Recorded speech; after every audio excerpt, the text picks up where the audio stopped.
之前有粉丝给我推荐说用糯米胶做米，说是手感非常好，所以今天我准备了一大包糯米胶和2大桶透明胶，来看最后会得到一份什么样的泥。那我们做什么颜色？肯定是好看的蓝色啦。蓝色差不多，绿色好。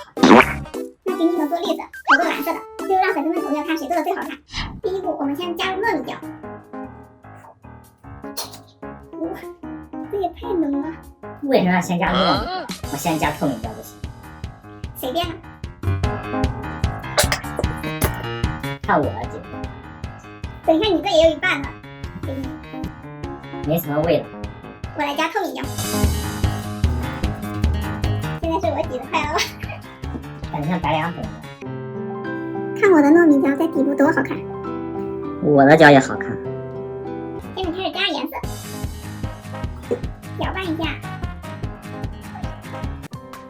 有一种蓝天白云的感觉。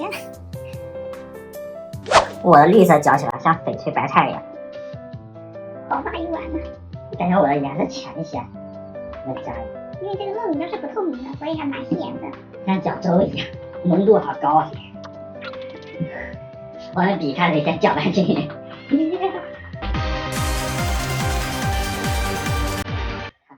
还能拉丝。我的也可以。这个搅起来还有点累。要不要我帮你搅？不用。我的都好了。我的也好了。下面加入魔法水，矩形。顺着那个，感觉还挺滑的。像果冻一样。我感觉坐着不是特别方便的，我还是站起来吧。我也在。这颜色好养眼。我这个好像海水的颜色呀，看着很清爽。我的泥已经快成型好了。不是吧，那么快？你看我的里面还有好多筋，拉的好弹呀！这叫弹吗？好重。我的颜色好绿啊，像小草。要不要给我的泥起点名字？你的这么绿，那就叫红苹果吧。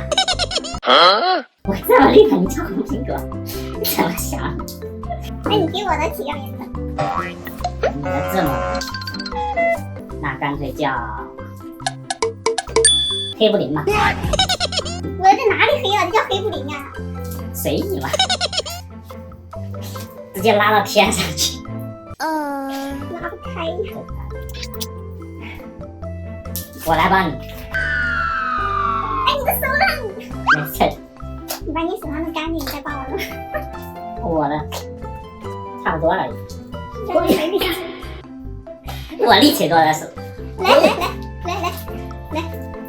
好，来，这个也交给你了。是。我可以同时起2个。省点力气吧。别怎么那么黏呢？太黏手了。